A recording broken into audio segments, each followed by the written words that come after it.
I'm Jan-Bart Verkuyl, I'm the CEO at Feadship Royal Valent. Hi, I'm Chris Bottoms. I'm a designer here at Feadship. And today we're going to talk about a super nice design that we created some years ago.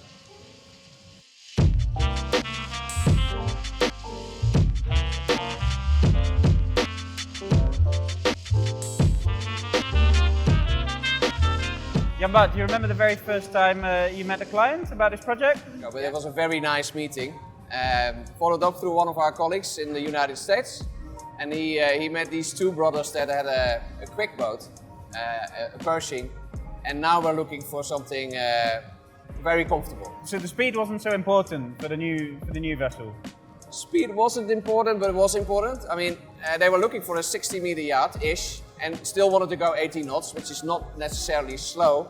But the looks had to be aggressive, so it was supposed to look like a fast boat. What was making them come to us from a Pershing? In their previous yacht, they did day trips. They were now looking to stay longer at sea. And the interesting part of the brief was that the two brothers both wanted an owner's stateroom, so they would use the boat at the same time. Dual ownership we of course see more often, but in this case they both wanted their own master cabin. So I think that was a very nice part of the brief that we needed to figure out, and actually where you started off with. And that's really quite a challenge on a lower volume 60 meter. The clients were very big in water sports, so they had this dream to have this sort of wake boat with them on the yacht. So another challenge for you to create a spot for that next to a also large tender and lots of outdoor space. So they really wanted to be out and about. For both owners, sea access was really important, but I remember reading in the brief a hot tub was vital for one brother. That was a nice addition to add to this design by having a hot tub in your stateroom. Yeah, I think I've never seen that yet, really. So this design still has to be built as far as I'm concerned, because it's a very cool design. So Chris, knowing all this, so how did you go about the design, and she's here? Yeah, this is indeed how she turned out. It's most important to get where the owners are going to sleep, the cabin's right, connected with the flow of the crew, and then all the guest areas at the same time, and having that working all in harmony is the challenge. What did you particularly like about the design that you created, Chris? Okay, I think I'll grab the model and then we can run it through a few features. The full walk around on bridge deck was a fantastic addition. Keeps the volume lower.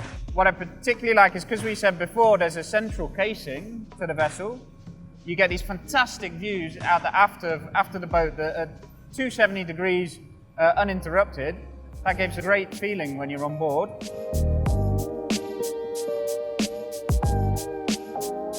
So in this particular case, because the owner wanted of course 2 staterooms, how did you manage that?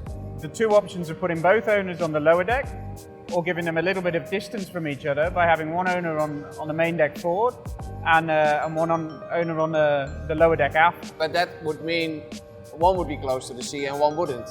Yeah, but we'd solve that by giving them both a hull door, a large hatch opening up from the hull, giving them both access and connection to the sea.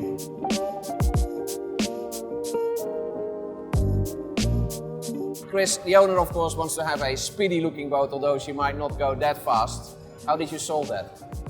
Well, I kept always in the back of my head that the boat had to look fast while standing still. A lot of yachts, when you develop their hull lines, you can have a flowing S line or a linear design, and linear lines carry a lot of speed.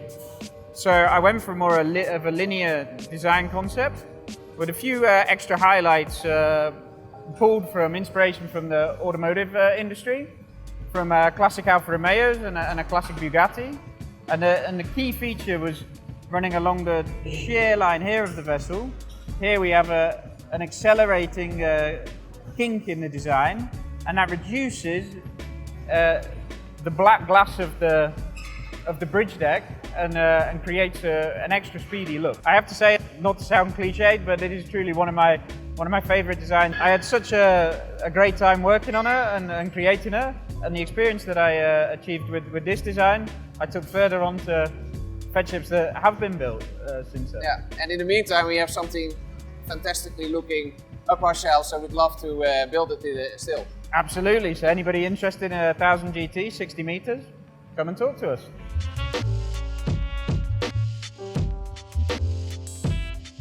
For the viewers at home, we'd like you to tell us what your favourite part is of this beautiful 60 metre. Let us know in the comments below.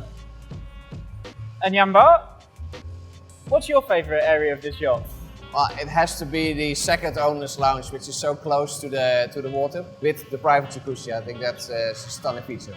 I would have chosen that myself, because being able to access the sea, come back in, jump in your hot tub, dive back out into the sea. Oh, what more could you want in life? It's good that we are no brothers, so we don't have to fight for it. Exactly, exactly. Thank you for watching. See you next time. Thanks for watching. Bye.